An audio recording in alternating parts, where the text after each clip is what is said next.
Le basketball était à l'honneur ce week-end à la faveur des finales dames et hommes. La finale des dames a opposé Racing Club de Lomé à l'Étoile filante. Au terme d'un match âprement disputé mais marqué par des maladresses au panier, Racing Club de Lomé crée la surprise en battant leur homologue du quartier commercial 44 à 42. A vraiment joué la surprise.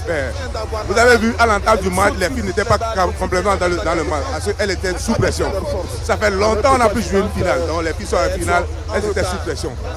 Peu à peu, elles sont rentrées dans le match, elles ont encore baissé le bras. Et toi, finale nous a collé 14-0.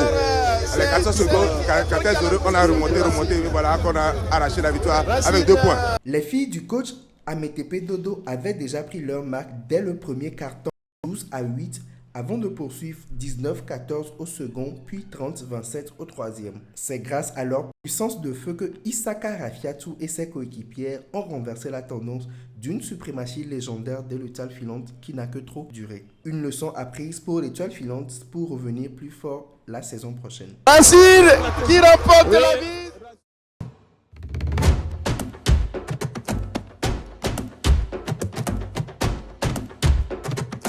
La finale homme de la Coupe de la Ligue de basketball était une opposition Dito et Swallows. Deux équipes aux allures de mastodontes qui a vu Dito l'emporter 57-46 au terme d'une rencontre presque à sens unique. L'expérience a fait la différence. On s'est bien préparé. C'est l'entraînement qui a payé aujourd'hui, ce soir. Car on a commencé les entraînements depuis 2 mois. C'est ça qui a fait la différence. Sinon, franchement, l'équipe de Swallows n'a pas démérité. Je ne pense pas. Les équipes sont nombreuses, mais se valent. Se valent vraiment. C'est une très belle finale. Vous allez constater que c'est pendant le troisième quart-temps qu'on a eu raison de cette équipe très en forme de Swallows. Déou Holali, Azionlé Fabrice n'ont jamais laissé le moindre espace à Swallows timoré par l'enjeu. Dominateurs dès les premiers cartons, 14-11, les hommes de Amédi Marc vont donner le coup de grâce, y compris dans les 3 derniers cartons, 30-22, puis 42-29, avant de conclure de fort belle manière, 57-46. Dito enlève le trophée et va représenter la Ligue à la Coupe du Togo.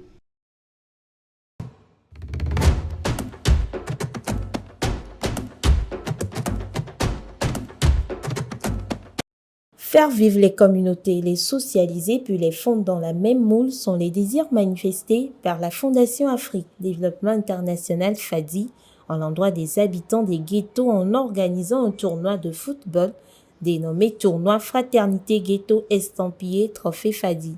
La Fondation Afrique Développement International FADI, dans ses actions, travaille également dans la promotion de la paix et dans la résolution des conflits. Et justement, sous l'angle de la promotion de la paix, il est donc important d'impliquer tous les acteurs de la société, ceux qui sont dans les ghettos, ceux qui sont dans la cité et également les responsables. Donc, force est de constater que les frères et sœurs qui vivent dans les ghettos semblent être oubliés ou marginalisés. Comme il est important que chacun s'implique dans le développement, dans la mesure où la Fondation Afrique Développement International FADI travaille sous les axes de développement durable. L'événement regroupe la communauté ghetto du Grand Lomé, c'est ce qui explique la présence des districts préfectoraux de football de Lomé Golf et à Guenivé pour s'occuper de son organisation. Ce tournoi vient à Lomé pour éradiquer la stigmatisation dont est victime cette couche de la société. C'est pas facile, hein? L'homme en tant qu'entité humaine n'est pas du tout facile. Si nous prenons 2 ou 3 personnes qui sont devant vous, pour les éduquer même, tu peux même parler 2 fois même, ils ne peuvent pas écouter. Mais à force de les raisonner, ils sont rentrés dans l'ordre aussi. Donc ce n'est pas du tout facile avec les hommes de ghetto. Parce que chaque ghetto a ses principes. Les ghettos ne sont pas du tout ensemble. Mais ce sont des gens qui sont aussi gentils. Nous sommes là pour avoir un bon résultat, pour les éduquer. C'est une question d'éducation. Cette action de FADI répond au sacerdoce du faiseur de bonheur ancré à l'honorable Kokouvi Germain Ona, son fondateur, à travers les nombreuses actions du terrain. La Fondation Afrique Développement International FADI et son fondateur président, l'honorable Wona Kokouvi Germain, travaillent toujours aux côtés de ces personnes qu'on appelle les laissés pour compte, selon les personnes marginalisées. Et depuis toujours, les orphelins, les veuves et les cas désespérés, FADI travaille toujours aux côtés de ces personnes. Et aujourd'hui, si les ghettos sont ciblés, je crois que c'est également dans cette même perspective. Et pourquoi pas de faire en sorte qu'après ce tournoi, que les gens puissent regarder les amis du ghetto d'un autre œil. Et pourquoi pas faire en sorte que le président de la fondation FADI, l'honorable Wona Kokouvi Germain, soit le courroie de transmission entre ces amis du ghetto ou les gens qui sont des laissés en compte, être le courroie de transmission entre eux et les autorités. Enfin, les tirages au sort effectués donnent les résultats que voici ici commentés par le secrétaire général du district préfectoral de football Lomé Golf, Hugues Aïvi Blibo. Le tournoi Fraternité Ghetto FADI, c'est une compétition qui va se dérouler dans les deux zones qui constituent Lomé, c'est-à-dire Agoué et Golf. Donc c'est une compétition qui va se dérouler à Agoué, on aura 8 équipes et dans le Golfe, on aura 12 équipes. Et avec ces 12 équipes, on a constitué alors les trois poules de 4 équipes dont on a besoin dans le Golfe. Donc ce qui fut fait, on a les 3 poules dans le Golfe et 2 poules à Agoué. Les habitants des ghettos concernés par l'événement se prononcent eux-mêmes sur leur responsabilité dans la réussite du tournoi et surtout de la mise en valeur de leur milieu. Ici, le vrai nœud, c'est pour prouver qui nous sommes réellement à travers cette initiative, monsieur. C'est notre chance de pouvoir le saisir à deux mains, de prouver à la société civile qu'on n'est pas ce qu'il nous désigne. Donc, c'est notre chance de le saisir. Et par ça, je sais que nous pourrons trouver des élites, des meilleurs et que d'autres aussi, dans d'autres régions, peuvent copier ce que nous sommes et essayer de donner l'opportunité à la jeunesse du ghetto. Tout commence bien et qui finit bien, telle est la volonté de tous pour voir enfin jaillir des ghettos un espoir surdimensionné de vivre ensemble.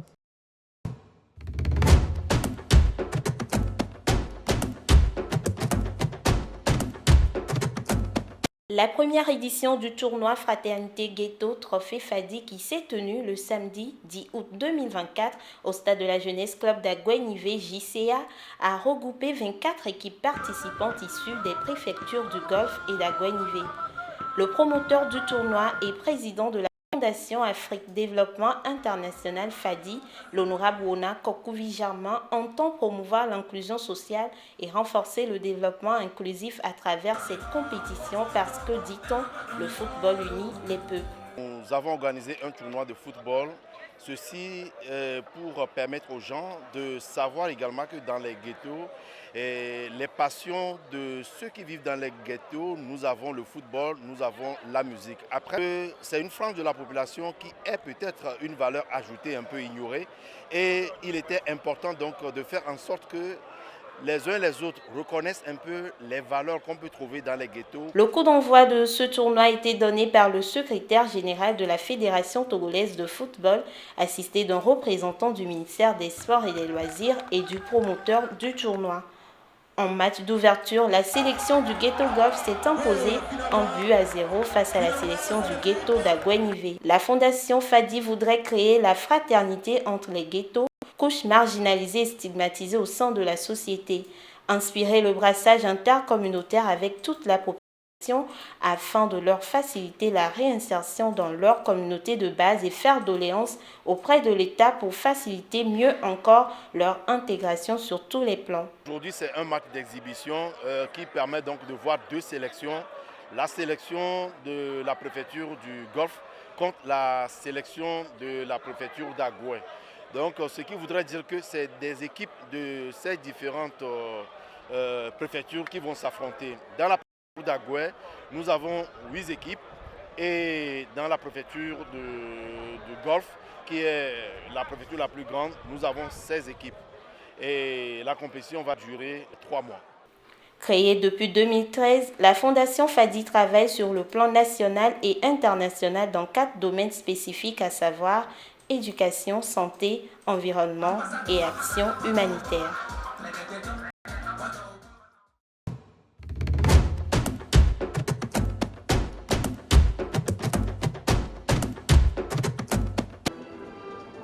Le derby de la COSA a tenu toutes ses promesses. L'association sportive de la COSA, ASCO, retrouve son éternel challenger, l'association sportive des chauffeurs de la COSA, ASK, pour le palmarès de la Coupe du Togo. Ce n'est que dans les ultimes minutes de la première partie que l'ASK trouva le chemin défilé.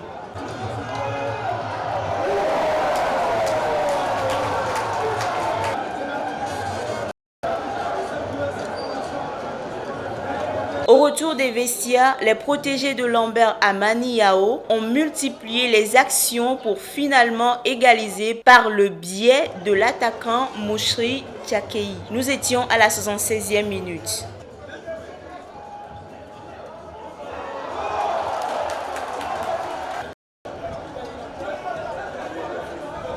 Au terme des 90 minutes, les deux équipes sous la direction de Nyama Akleso ont été contraintes aux prolongations. À la 115e minute, les chauffeurs de la COSA ont définitivement pris le dessus sur leurs adversaires du jour.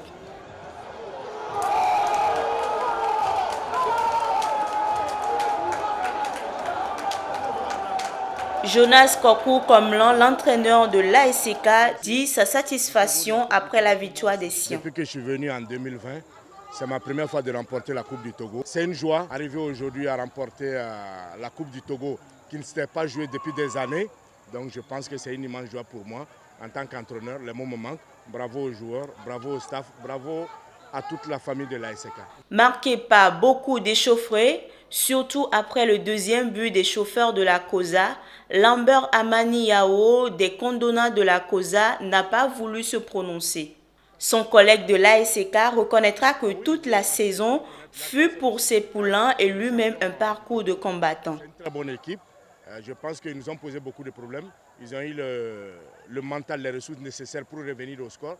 Donc c'est à nous aussi, quand on a encaissé, il fallait garder la tête sur les épaules, être lucide, c'est dire que c'est une finale, ça se gagne. Donc croire en nous-mêmes, c'est dire qu'on peut marquer à tout moment. Donc les jeunes ont cru. On a marqué et bravo à tout le monde. Désormais vainqueur de la Coupe du Togo qui a repris ce samedi 13 juillet 2024 après 6 années de rupture, l'ASK doit se préparer pour affronter l'AS Fan du Niger au premier tour préliminaire de la Coupe de la Confédération en août prochain.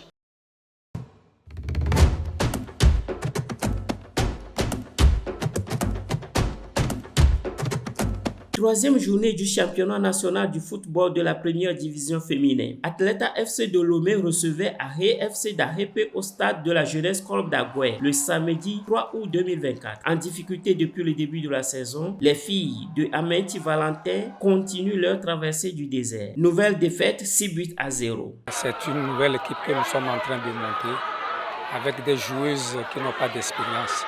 C'est ce qui a fait qu'on ne gagne pas le match. On joue mais on ne gagne pas, c'est parce qu'on n'a pas d'attaquant pour marquer des buts. Donc l'équipe qui ne marque pas ne gagne pas. Avec un début de match poussif, Atleta FC va s'effondrer. Dépassé par la rapidité des attaquantes en face, Agor Alice et Ablam Marie vont porter le score à 2-0 à la mi-temps. On a recruté des joueuses pour cette saison et vraiment la formation, ça a donné.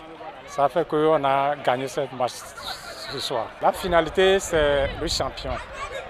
Le champion est très champion.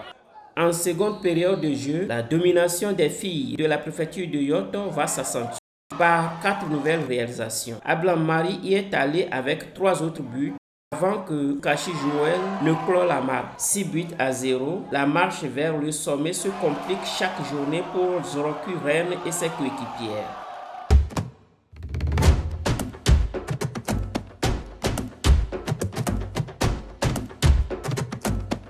Le championnat D1 féminine de football 2024-2025 a livré le verdict de son 4e épisode le mercredi au stade de la JCA d'Aguenivé. L'entente 2 recevait Una Girls de Notier. Un match en sens unique en première période a permis aux jaunes et bleus de Lomé de dominer leurs adversaires 2-1. Le premier but est arrivé tôt dans la partie, une œuvre de Amenido Amélé. Fébrile et peu imaginative, les joueuses de Notier, l'entente 2 va corser la mise à la 28e minute. Koumassi Valérie, libre de tout marquage, marque le but de la victoire. Si on parle de thème de satisfaction, nous ne sommes pas satisfaits, bien vrai que c'est un match qui est à notre portée. On pouvait toutefois marquer plus de buts plus que ça, mais je l'avais dit l'autre fois, on a un problème de finition et nous allons essayer de travailler là-dessus et voir ce que ça va donner pour les matchs à venir. À 2-0, la messe était dite pour Winner Girls qui, malgré la volonté de ses joueuses, en seconde mi-temps, le score ne changera pas jusqu'au terme de la rencontre. Parlant du jeu, moi je pense que mon équipe n'a pas démérité, puisque de Notier en venant à Lomé, c'était venu pour gagner, gagner au cas échéant, retourner avec un match nul. Mais malheureusement, nous sommes arrivés, comme je l'ai dit tout à l'heure, notre équipe n'a pas démérité. Mais l'autre sentiment, c'est que on a un sentiment de regret par rapport à l'arbitrage. C'est tout ce que nous on peut dire par rapport à cela. Les autres résultats de cette journée: ARFC AS OTR 0 but partout. USA Mubarakuda match nul 1 but partout.